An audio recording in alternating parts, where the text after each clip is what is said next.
আম্মা বলেন পররে শোনা, আব্বা বলেন মন দে, পাঠে আমার মন বসে না কাঁঠাল চাপার গন্ধে।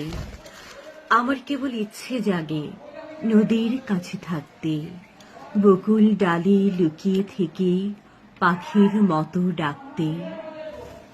সবাই যখন ঘুমিয়ে পড়ে কর্ণফুলীর কুলটায়, দুধ ভরা ওই চাঁদের বাটি ফেরেশতারা উল্টায়, তখন কেবল ভাবতে থাকি কেমন করে উড়ব, কেমন করে শহর ছেড়ে সবুজ গায়ে ঘুরব।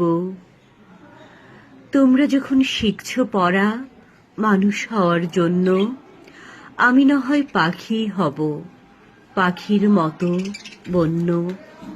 তোমরা যখন শিখছ পড়া মানুষ হওয়ার জন্য, আমি না হয় পাখি হব, পাখির মতো বন্য।